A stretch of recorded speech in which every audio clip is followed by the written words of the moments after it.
Y acá Oslak nos estaba explicando, ¿no es cierto?, el nivel macro. ¿Sí? Me aparece. El nivel macro, ¿sí?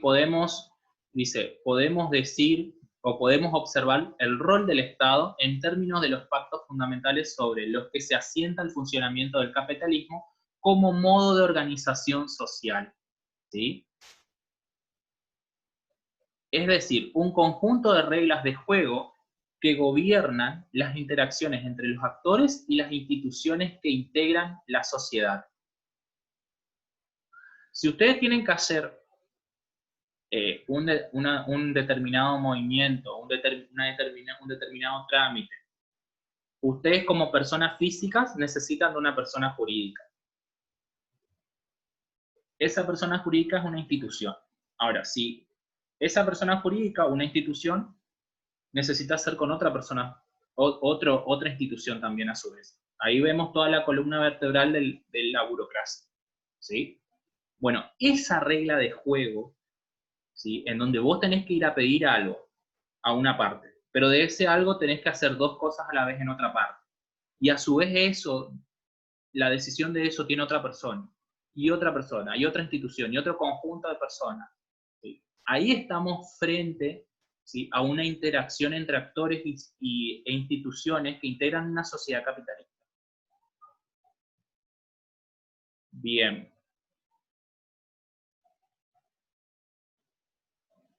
Para el nivel micro, les invito a leer, en el texto también lo tienen, Un día en la vida de Juan. ¿Sí? Esto está en el libro de Oslak también. Una mañana muy temprano, Juan se despierta en la humilde pieza que alquila desde hace años. Todavía está oscuro. Enciende la luz, se afeita e higieniza rápidamente. Mientras escucha en la radio un balsecito criollo, se viste con la misma ropa de ayer. Apaga la estufa encendida antes de acostarse. Toma unos mates con su mujer. Ayuda a su hija a ponerse el delantal blanco. Sale al frío de la mañana y camina 12 cuadras de cada día hasta la estación ferroviaria. Tal vez, se ilusiona Juan, el año que viene pavimenten la calle que conduce a la estación. El tren, como de costumbre, llegará atrasado y en la terminal de Constitución deberá correr y treparse al colectivo que lo llevará hasta la fábrica. Todavía no sabe si el sindicato decidió o no levantar el paro. En el apuro por no perder el tren, olvidó la vianda. Hoy, piensa Juan, deberá almorzar en la fonda de la esquina. Alcanza a escuchar el pip de la hora oficial en el momento de ingresar a la fábrica. Llegó a horario. La municipalidad había anunciado la pavimentación de la calle que conducía a la estación, pero Vialidad Nacional todavía no había entendido la cuadrilla para realizar los trabajos. Desde la nacionalización de los ferrocarriles, los trenes llegaban atrasados y cada vez se viajaba peor, pero al menos el boleto era más barato. También el del colectivo, que el gobierno subsidiaba. El Ministerio de Trabajo y Previsión había dispuesto la conciliación obligatoria en las fábricas y por eso la jornada sería normal. Podría cobrar seguramente el aumento dispuesto por el gobierno y así compensar la inflación producida en los precios de los productos de primera necesidad. Y a pesar de que había olvidado la vianda para el almuerzo, la fonda de la esquina tenía un menú económico que debía ofrecer a sus parroquianos obligatoriamente. Cuando a las 12 sonara nuevamente la hora oficial, la sirena de la fábrica anunciaría el descanso del mediodía. Bien, esto tiene, a ver, vieron en ese cuento. Primero que nada, el modelo de Estado no es el mismo que nosotros porque está caro el tren. Y un montón de otras cuestiones que dice el cuento. El cuento está hecho para un modelo de Estado. Ahora, ¿qué sería de Juan hoy? En este modelo de Estado o en el anterior, digamos. Primero que nada, primer análisis, ¿sí? Segundo, o sea, desde que el flaco se levanta hasta que termina el cuento, básicamente, aparece el Estado en un montón de situaciones particulares, ¿sí? En sus acciones particulares, ¿sí? Es una respuesta de decisiones del Estado, básicamente. De decisiones entre actores e instituciones del Estado, ¿sí? Esa parte se entiende. Ustedes pueden decirme si ven la relación con el Estado en el cuento de, de Juan. Sí, se entendió muy bien. ¿Sí?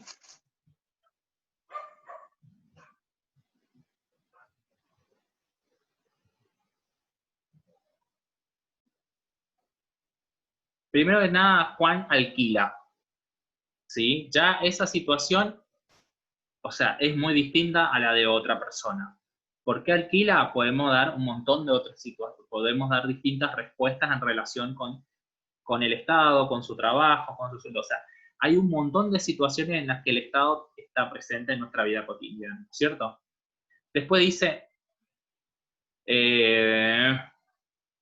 bueno, toma unos mates con su mujer, dice, le ayuda a su hija a ponerse el delantal blanco. ¿Sí? ¿A dónde? ¿Por qué le pone a la hija un delantal blanco? Un delantal verde.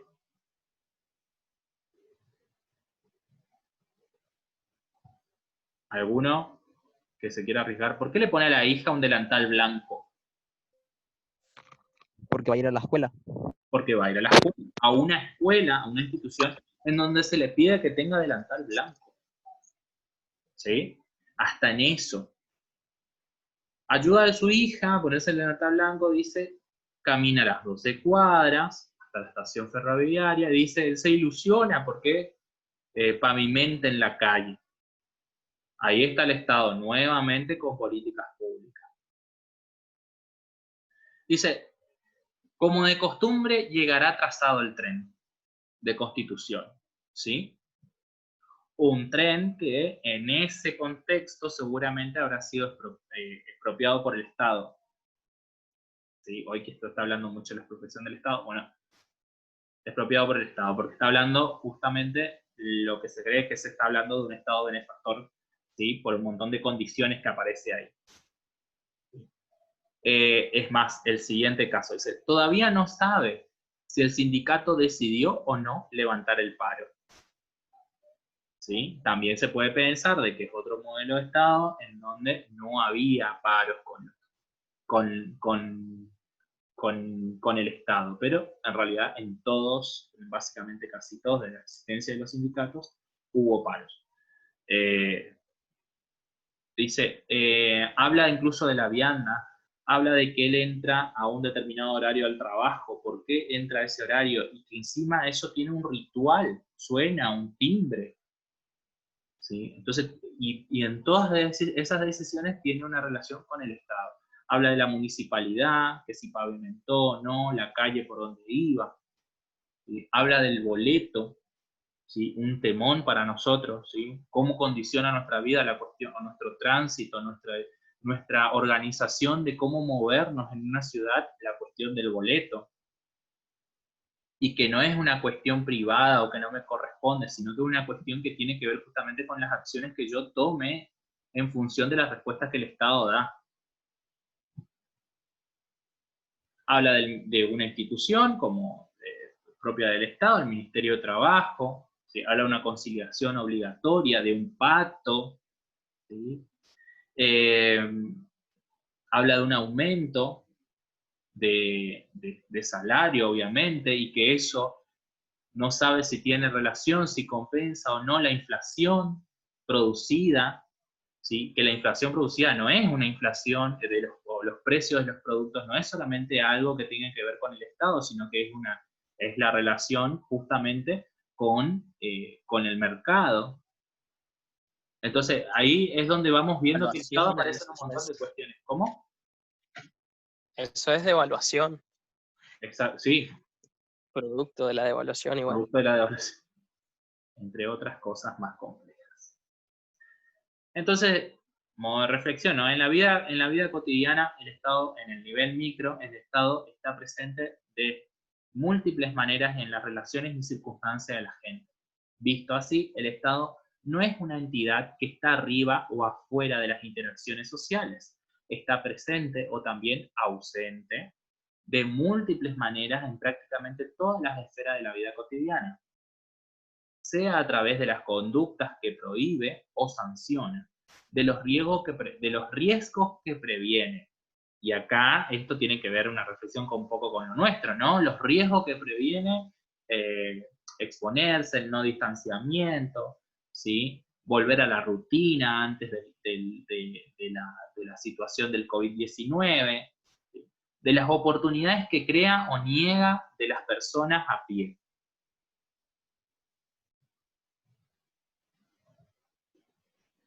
Entonces, en la vida cotidiana de Juan tenemos una producción de la propia vida del trabajo, o sea, cómo ustedes, su relación con su trabajo, ahí está el Estado, ¿sí?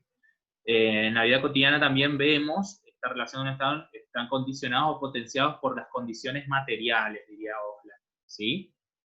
O sea, trabajo y consumo en relación a determinadas condiciones materiales que puedo reproducir, ¿sí? El proceso productivo determina modalidades diferenciadas de reproducción social, grupos o clases. No es lo mismo un día en la vida de Juan, siendo Juan un obrero, ¿sí? En tren, que corre, que esto, que lo otro, o siendo otro tipo, o sea, perteneciendo a otro grupo o clase social, ¿sí? Cada uno, en términos de reproducción social, va a realizar, ¿sí? Los hábitos que corresponden a ese campo. La lógica de la desigualdad está en la distribución de los recursos materiales y simbólicos, y el rol del Estado es una pregunta reflexiva, ¿no es cierto? Y acá vamos un poco más arriba, al meso. Dice, hay una toma de posiciones y cursos de acción del Estado. Toda sociedad debe decidir de qué manera enfrentar y resolver los problemas que plantean la supervivencia de sus miembros y la convivencia relativamente pacífica del conjunto.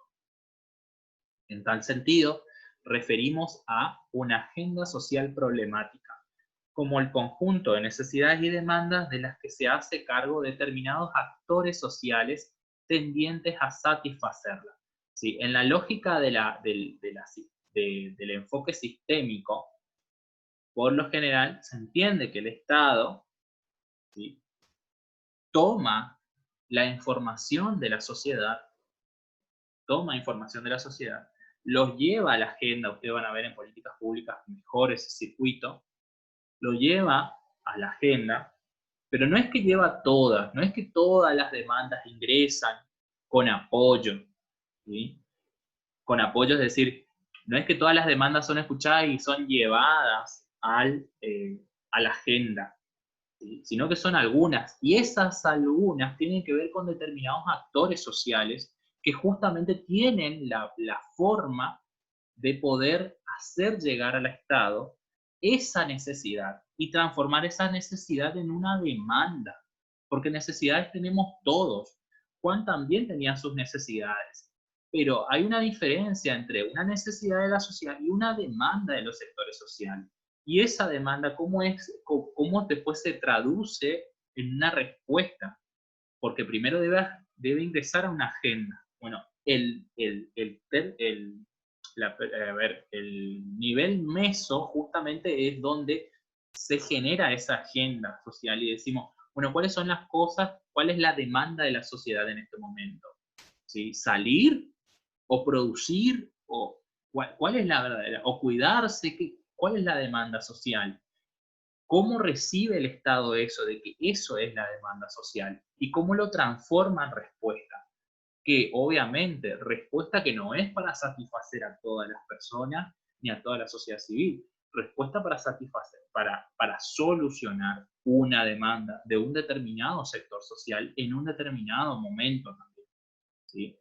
Y dice Dice Ola, en toda sociedad existen algún esquema de división del trabajo, según el cual esa agenda social es entendida por 4 tipos de actores diferentes. Y no habla de trabajo en términos tácitos, sino cualquier tipo de diferencia social, básicamente, es similar a la división,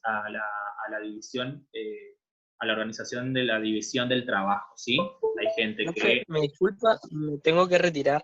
Sí, no hay problema, solamente escriban en el chat si te tienen que retirar. Dale, muchas gracias. Hasta luego.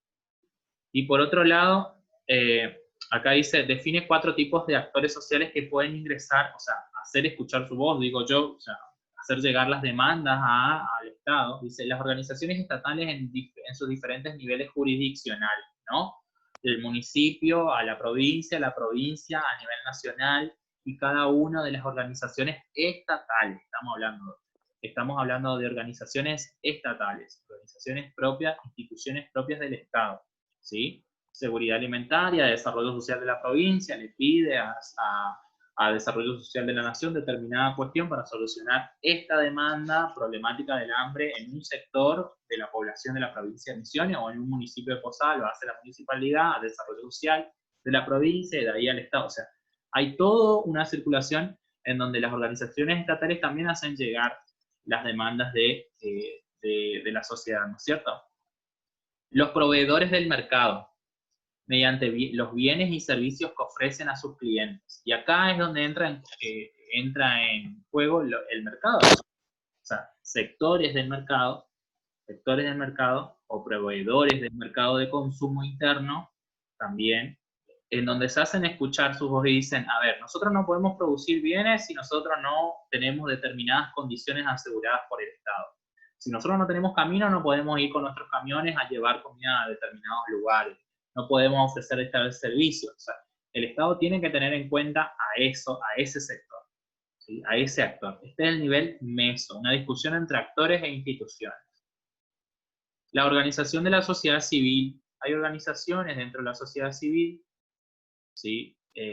Sindicatos, gremios, partidos políticos, organizaciones civiles no gubernamentales, asociaciones, organizaciones religiosas incluso, que de alguna manera, como son personerías, para que sean organizaciones legales, tienen que ser personería jurídica, y al ser personería jurídica pueden de alguna manera hacer escuchar su voz, ¿sí? Y las demandas.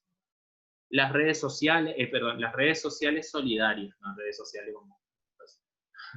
Las redes sociales solidarias, que por lo general de una manera informal y discontinua se hacen cargo de resolver problemas sociales.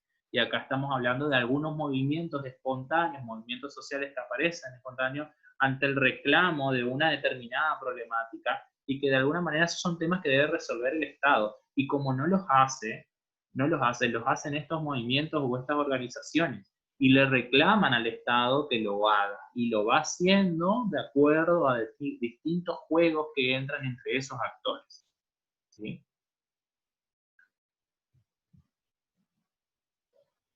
Dice Oxlack, los problemas a resolver, atender, como consecuencia de demanda o presiones sociales depende de gran número de circunstancias y variables. Esos problemas son incorporados a la agenda estatal y se convierten automáticamente en cuestiones socialmente problematizadas. La agenda estatal, eso es el nivel meso, recorta y privilegia mediante la atención y los recursos institucionales la resolución de una parte significativa de la problemática social.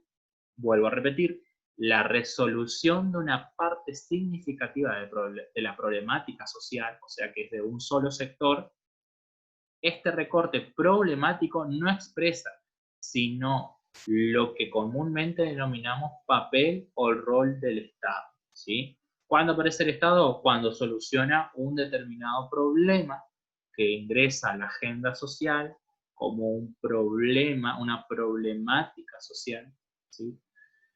Y en esa agenda estatal se resuelve mediante las instituciones, mediante resoluciones, mediante políticas públicas, ¿sí? El reclamo que de alguna de alguna manera aparece y llega a través de distintos sectores organizados, estatales y no estatales. Y por último, los pactos constitutivos o agenda estatal, ¿sí? A ver, ¿cómo se decide esto sí es una agenda, esto sí debe entrar a la agenda y esto no? ¿Sí? El rol del Estado está directa y estrechamente relacionado con los pactos fundacionales de toda la sociedad capitalista.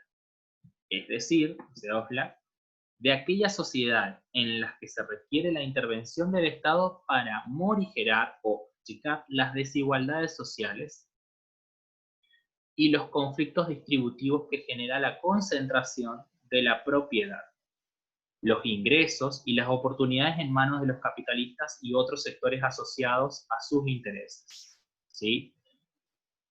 Para ello, el Estado ejerce su monopolio sobre los medios de la coerción, pone en juego su legitimidad y emplea su capacidad de gestión. Estos pactos fundacionales pueden conceptualizarse distinguiendo entre pacto de dominación, pacto fundacional y pacto distributivo. ¿Cómo decide el Estado qué se debe distribuir a cada quien en la sociedad?